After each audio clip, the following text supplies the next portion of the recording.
नमस्कार मित्रांनो, स्वागत आहे ईश्वरी गोट फार्म या यूट्यूब चॅनलवर। मित्रांनो, बंदिस्त शेळीपालनामध्ये चाऱ्यावर काम करणं खूप महत्त्वाचं आहे, कारण चाऱ्यावर काम केल्याशिवाय आपलं बंदिस्त शेळीपालन यशस्वी होणार नाही। त्यामुळे चाऱ्यावर काम करणं खूप गरजेचं आहे। तुम्ही बघा, चाऱ्याचं दोन भागामध्ये विभाजन करू शकता, एक सुका चारा आणि एक ओला चारा। ओला चाऱ्यामध्ये आपण मित्रांनो पहिल्यांदा माहिती दिलेली आहे। आता बघा, तुम्हाला सांगतो सुक्या चाऱ्याचं नियोजन।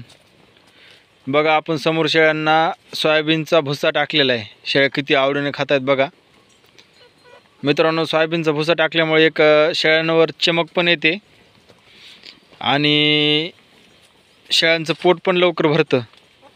आणि मित्रांनो, एकदा स्टॉक केला एक 5-6 महिने बघायचं काम नाही।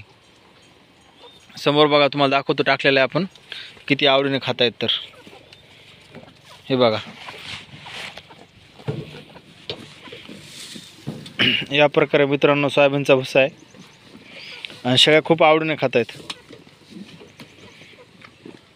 मित्रांनो, बंदिस्त शेळीपालनामध्ये दुसरं काहीच महत्त्वाचं नाही, फक्त शेळ्यांच्या खुराकावर आणि चाऱ्यावर व्यवस्थित काम केलं की शेळीपालन आपोआप यशस्वी होतं।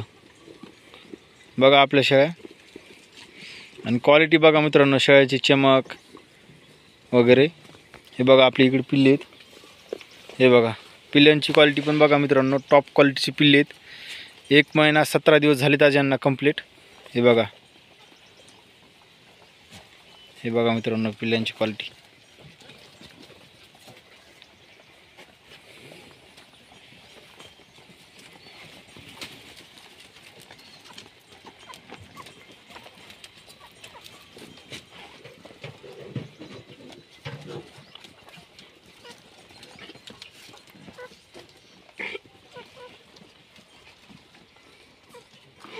बघा मित्रांनो शेळ्यांची क्वालिटी वगैरे। मित्रांनो, शेळीपालनामध्ये सुक्या चाऱ्याचं नियोजन करणं खूप गरजेचं आहे।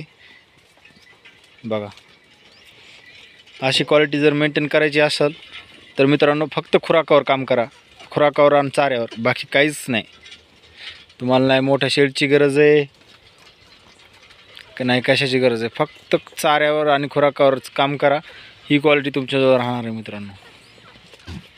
बघा, पिल्लं 1 महिना 17 दिवस झालेत मित्रांनो आज कंप्लीट।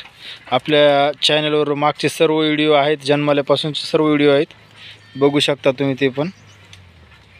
हे बघा, आपण लहान पिल्लासाठी पण इथे ठेवलेलं आहे सोयाबीनचं भुस्सा।